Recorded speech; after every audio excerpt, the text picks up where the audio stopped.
Okay, let's move on to David Hogg, man. So let's talk about David Hogg. Scott, you want to kick it off for us? You're the one that broke the sad news to me yesterday What was that? Oh yeah, about David I Hogg. don't know. I actually don't know about it. I just kind of overheard that he was removed. They used some kind of technical reasons to kick him off of the DNC. I don't know the details of it. I just kind of overheard it, but yeah, I mean, we were talking about optimism and put things in a positive light. I thought the guy was great. I thought what he said was right. I mean, he wasn't, even though he was attacked by saying, "Well, you're helping Republicans."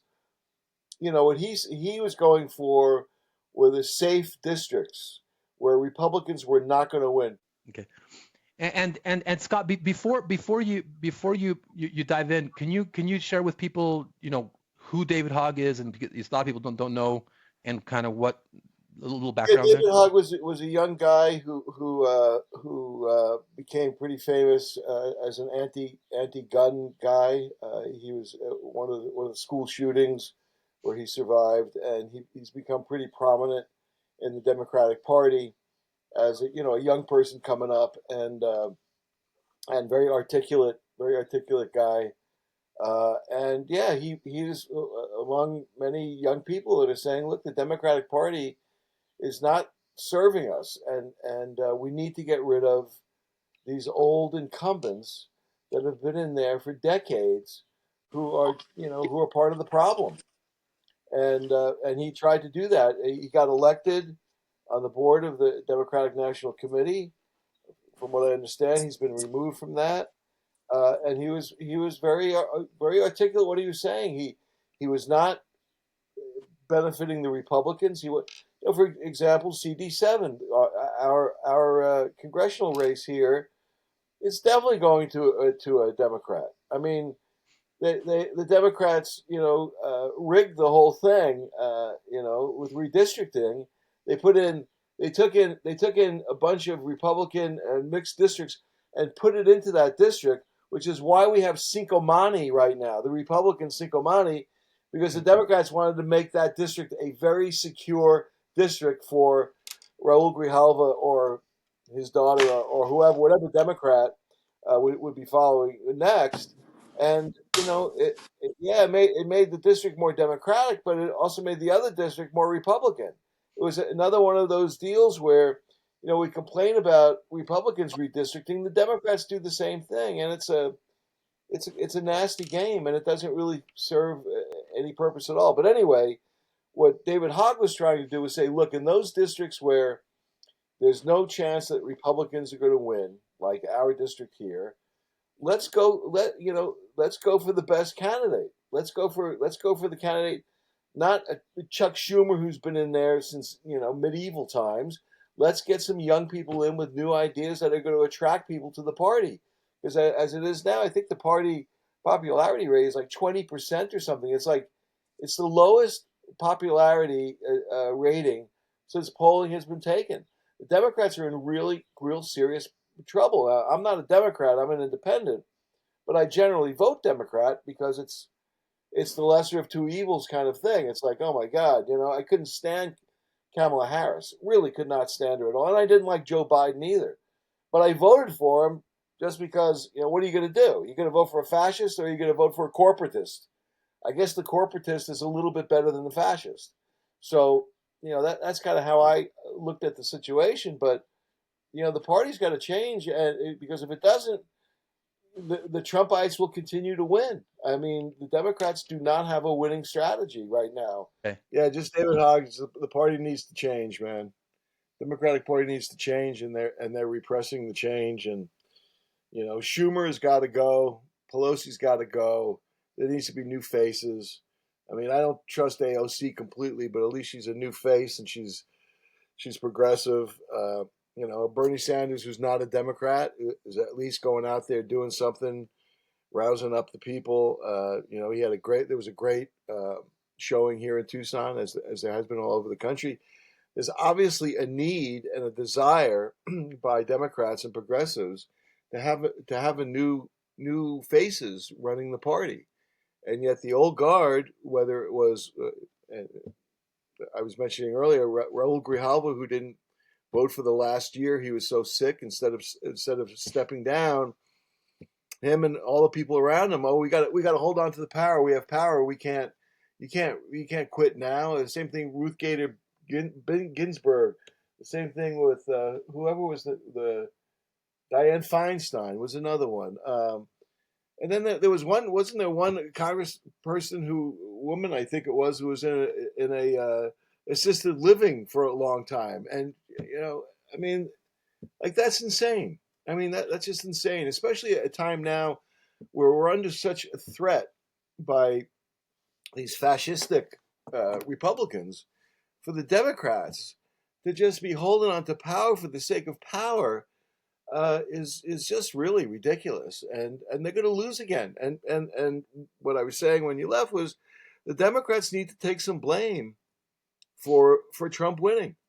The fact that they kept Biden in and hid his obvious mental disabilities from the public is very troubling, and it's why people don't trust the Democratic Party. And we were talking yesterday a little bit about the James Carville and David Hogg debate, and it was really interesting because at least for the first half, man, Carville was almost a caricature of Cranky himself. old bastard. Yeah. Cranky old guy, which was kind of interesting. Literally in real time during that debate, David Hogg was just listening, and James Carville was actually making David's point in real time, Yeah. in Yeah. being so disconnected, so old, so like completely devoid of any sense of where the electorate is currently. The electorate is not with the old way of thinking. And this whole James Carville thing of like playing dead as a strategy, right? Yeah. And the whole thing about waiting your turn with the Democrats to be able to, as opposed to following a democratic process and electing our leadership with the Democrats, you're supposed to wait your turn. All those There was no antiquated, primary. yeah, How do you call yourself a Democratic primary, a Democratic Party, when you have no primary? right, Where you won't let your members pick and choose who they want to be the presidential candidate. yeah, I mean, it's absurd. Even Trump and the Republicans had a primary. Even yeah, even they had some competition. yeah, But and of course, the last two primaries, they screwed Bernie Sanders. They right, completely abandoned any sense of a democratic process, again, because they said, "Oh well, we'd rather have Trump than a democratic socialist in there." I mean, and so they lose, and they scratch their heads and they go, "Gee, well, how did we lose so bad?" Well, people keep telling you why, but you're not listening. right. And so yeah, it's a pretty sad state, and it's a dangerous state because we are living in very dangerous times, and we need a good opposition party. Again, I'm not a Democrat, but I hope they get their shit together, because I certainly don't want to see Trump get in again, which he's talking about. Oh, well, they want me to going for a third term. Why not? FDR did it. Why can't I do it? Screw the Constitution. They don't care about the Constitution. They don't care about the Bill of Rights. The Republicans will trample over anything at this point, and the Democrats are not putting up the resistance that has to be put up. I mean, yeah, there's young people out there. There's a good movement there of people who are trying to organize, but they're not getting any help from the establishment Democratic Party, and we see it here locally as well, Miguel. I mean, whether you're looking statewide, the Democratic Party, the Arizona Democratic Party elected a young black guy. I guess I know nothing about him, but Mark Kelly and Ruben Gallegos try to give them the squeeze. We're going to hire your staff. We pick who your staff is because we raise so much money for the party. You're going to do what we say. That's such bullshit. This is why the party is so screwed. When you won't allow any new voices to come in, try some new ways, and it's just absurd. I mean, it's a losing strategy, and they're losing over and over again. and they never seem to learn. The Democrats just never seem to learn. And So James Carville, I think, not only is using antiquated old strategies, but he's also counting that his strategies are being sent out during the olden days, during when legacy media dominated and people could basically would eat that BS right, right. rhetoric. But not only are there young people who are saying, that's not what David is saying. David is not saying, because what James, if you notice during that debate, James Carville he was messaging. The way he was debating, he was basically messaging for the Democrats, and his thing was like, I'm not in the business of running against Democrats. David, I don't know. Are you running against Democrats? Because what I do is I'm terrible, James, impersonation, but what I do is I want Democrats to win. I support Democrats. What about you, David? Do you? And so he kept you notice that he kept messaging on that same point over and over and over again. And so if I had any kind of criticism for David, although I think that it was kind of obvious, but I think for David I would have been just right back at him and says, I'm not running against Democrats. I'm running for a better. I'm supporting a better Democrat, because Yeah, a Democrat's going to win. I thought Hogg said that. I thought he was pretty He clear he that, did towards the end, but James was able to put that messaging in right. three or four. He said it 4 or 5 times in the beginning, and it wasn't told towards the David. And I think that with David, I would just say, like, James, I'm not. I'm. This is a primary. I am supporting a better Democrat, whether whether your establishment Democrat wins or my more progressive leftist anti-democrat anti-establishment Democrat wins.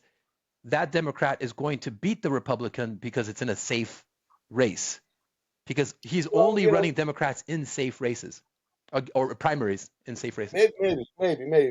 maybe he could have handled it, but I thought David Hogg handled it really well. He was respectful where Carville was not. He was Yeah, totally disrespectful yeah, and dismissive of David Hogg. yeah, So I thought Hogg was he tried to give deference to him. He was the mature one. The young guy was the mature yeah. He one. The old was. guy was ridiculous. I mean, just ridiculous. And Hogg did say, I'm not running against Republicans. I'm only picking those districts that are heavily Democratic districts. And in those districts, I'm going to push for some new faces. He wasn't saying I'm going to jeopardize any Democrats, again, like CD7, like the congressional race right here in Tucson. It's going to a Democrat. There's no doubt about it. Well, why not have a robust primary? You're not gonna see a Republican win. So why not have the best Democrat run? I mean, it seems obvious, but the old guard doesn't want that. They want to stay in control. They got jobs to protect, and they got benefits, and so that's the way it is. It's a very corrupt system. Yeah, I mean, and then also I think that I think with James, I think that what is the downside of a more progressive side possibly winning? I mean, I guess his argument might be energy spent during a primary that should be spent during a general election. And if that's the case, why strategically would you spend a lot of resources and time in a safe district? See what I'm saying? So James' argument, it doesn't work there, because he would, Well, you know what I mean? the reason why they're doing it is clear. The old line Democrats are doing it for the donor class, for their donors. Right. They want big business. And they want people with a lot of money. I mean, this was the Democrats shifted from the New Deal Democrats of FDR through Clinton, and just going, hey, we're gonna be more pro corporate. We're gonna be more capitalist. We're gonna be, we need money, and money is going to win us elections. And to some degree, that's very true, but it's also very corrupting. So, Yeah. yeah. Yeah. I mean, I just think I think that, he's gonna shake up. He is shaking up the establishment in an amazing way. And I think that if he were to try to do this 10, 15 years ago, sadly, I don't know if people would really be paying attention as much as they are now. You know what I mean? I think there's be people like Democrats or other people who, yeah, we do need to change things, but whatever. But I think normies are right now are desperate and scared, and they're realizing, yeah, we just need to put light a fire under the Democrats' asses. I It saw should one be. guy, one podcaster say that if and who knows, maybe wonder what you think, Scott. Is said if ever there was an opportunity for a third party, now would be the time. But I've heard that decades and decades and years, and so I don't know if I'm that optimistic. But someone said that this would be the time to challenge the Democrats. I don't know. What do you think? I'm very pro multi-party system. I think a parliamentary system is much more democratic.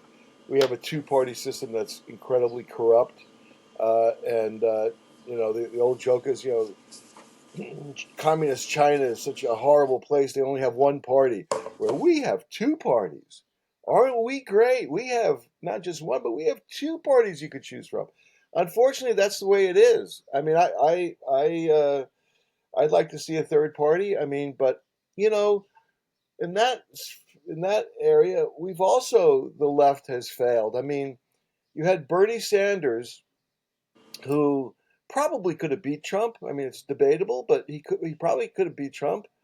And both times he loses the primary, and instead of creating a new movement or a new party, and he's an independent, he tells everyone vote Democrat. And I understand why he did that, and I did that. I mean, when you have Bernie Sanders and Noam Chomsky saying, "My God, Trump is an existential threat," vote for the goddamn Democrat. I understand that theory. Same thing happened with Jesse Jackson. I mean, I was a big supporter of the Rainbow Coalition. We're going to have a third party. This is going to have a big influence. Flat when Jackson was like, okay, let's all right, everybody, this didn't work. Let's everybody get into the Democratic Party. I don't see that changing anytime soon. I mean, as long as we have the threat of someone like Trump, and everybody's scared shitless, uh, the Democrats seem to be the only game in town that's going to make a difference. I hate saying it, but that's the reality. That's the reality of the situation. So, I'm a proud independent. I'm probably going to register as a Democrat just to vote in this primary. I'm going with the non traditional candidate. I think her name is Fox. Can't even remember her first name. Well, let's well let's DJ well let's go ahead and DJ Fox, I think is her yeah. name. Let's go Uh, ahead and switch to that to that block. But just to tie things up, the final block on the local races. But just to finish things up with David Hogg. I mean, what do you see as far as with David Hogg? What do you see as any particular damage or anything that he can do, given the fact that like you said, it is an uphill battle to challenge the Democratic Party. Like Bernie Sanders, and AOC, they caucus with the Democrat, or well, actually Bernie, because I think AOC is a Democrat, but Bernie's an she is. independent. But Bernie Right. continues to caucus with the Democrats. He's more Right. pragmatic. I'm not as a big critic as some people on the left about with him. I think he does what he needs to do. Could he have been stronger on some of the parts of the Palestine question? Yeah, but I think that he's pragmatic, right? But just to wrap things up with David Hogg, what how far do you think he can go, and what kind of good damage, do you think that he can provide or make before it's we have to move on? What do you think we can get from David? How far can he go? Well, I'm hoping he's going to continue what he said he wanted to do, even outside the Democratic National Committee. Try to support candidates in predominantly Democratic districts who are more progressive, who are more reflective of the working people's needs.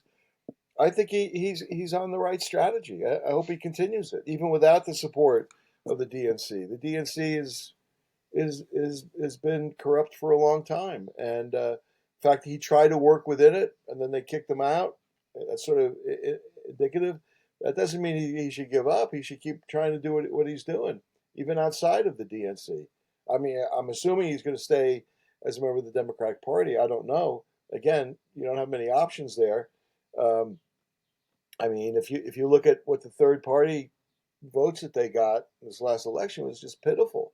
The amount of people who voted for Green, and of course the left was split as well. You had the black guy running. Oh my God, I can't. I love. Oh, Cornel West. Hmm. Yeah, Cornel West running, who's going to run for the Green Party. Then he got into whatever fight it is. Then Jill Stein ran. So you had Cornel West, you had Jill Stein. It's like, oh, come on, man. I mean, how many times does the left have to split before we got to learn? We got to have a unified front here. But so, I mean, the way I look at it right now, the way the structure is, I don't see it changing anytime soon. I just don't. But I think the main thing is, and I think Chomsky said this, it's important to get the right people elected, but it's even more important that the people put pressure on those people who get elected. That's even more important, that there is a community wide push for progressive ideals, because you know one of my favorite poets is Charles Bukowski, and Charles Bukowski, one of his favorite quotes is, "Success can make an asshole out of anyone." And that goes for everybody. People Yeah. who you think are progressive, people who you think are going to do the right thing, once they get into power, once they get all the benefits of power, once everybody's kissing their ass, once everybody's the different, all of a sudden, maybe they start changing, and it can happen to me, you, anybody else. Yep. Yeah. Power does corrupt, Yeah. and but that's why you need a democratic system to be able to change those who are in power. And right now we have a system that really doesn't like change or allow change very easily. So that's all I got to say. Yeah, no, and regardless of what happens to David, and I forgot to confirm whether he was is it confirmed that he is kicked off DNC as vice chair? I'm not sure. Okay. That's what I heard. I could Well, be wrong. yeah, and so regardless of whether he does or doesn't, let's say he does get kicked off, still, if he continues if he continues to, I'm assuming that he'll continue to raise money and to campaign to have these more progressive left candidates, you know, uh, win in those primaries. He'll continue that, and I think that if he is able to peel away a few victories, that's going to continue. That's going to provide give him a lot of a power, a lot of a platform to continue to push for more solid Democrats to move forward, and perhaps will even influence what we decide for the presidential race. And so I think that David Hogg will continue to be a key player. I think because it's funny, like just like you said, he's exposing the hypocrisy of the Democratic Party, right? So here's James Carville saying we don't want to put our finger on the what do you call it Yeah. on the scale of the Democratic. You're just the vice chair. We shouldn't be messing with with primaries. Fuck you, right? Like you said, that's everything that happened to Bernie during two runs. Right. Definitely, you were tipping the scale, and now you're complaining about it. Now it's an issue because it's going against, the donor base, like you're saying. But, regardless of whether he stays as chair or not, I think that he'll continue to push for those primaries. Those primaries challenges will continue, and if he has any success, even if it's just a several a handful of victories, even if someone become close and he gets a few victories, that'll keep his legitimacy and his voice in play.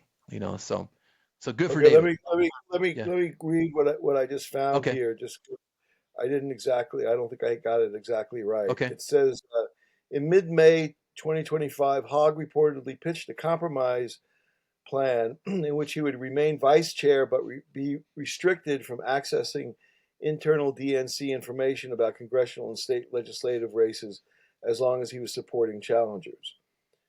That compromise was rejected. On May 12th, the DNC's Credentials Committee recommended voiding the results of Hogg's election as vice chair, citing a violation of DNC rules requiring gender diversity for party officials. Oh So they use my wokeness to God. get him because he's not a female. So Oh I don't think he's been my taken off yet, but that's the God. move. That's the Democratic Party right there. It's They want to like null his election. it's like an old guy at a party walking in and saying, "Could you just turn your music down? I'm trying to sleep." I mean, and by the way, I'm your hip friend. You know what I mean? It's Yeah, like an old guy walking in with that proverbial red cup saying, "Hey, I'm part of your party, but could you turn the music down because it's time for my nap?" yeah. Right? And It's, expecting for all the hip party goers to say, "Yeah, you're with it, man. You're one of us," right?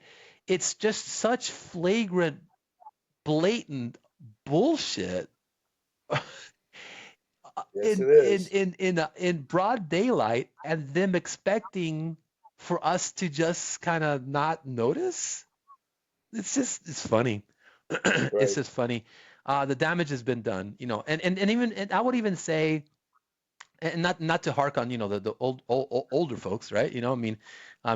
I think that even because if you look at the Bernie Sanders and AOC rallies, um, I think there's a hell of a lot of, seasoned, older folks that are, seasoned politicos and also normies that are also kind of saying, guys, what the hell, man? It's like being on a bus and having so you have some old geezers and some young people, and you have an old geezer driving the bus, going 25 miles an hour, and even the old geezers on the bus are saying, let a fucking kid drive already. Are we gonna get to Phoenix sometime? Hey, I'm an old geezer. I'm old. I want a young person driving, right? You know, no offense to my fellow old guy driving, but dude, could you move aside? Can you let this young guy drive? Because I'm sick of getting lost. I'm sick of, going 25 miles an hour. Can we get some, you know what I mean? So I think that normie folks from the young electorate and also the older electorate normies are also kind of just fed up and just, so it's a perfect time. It's central casting for David Hogg, I think, right now.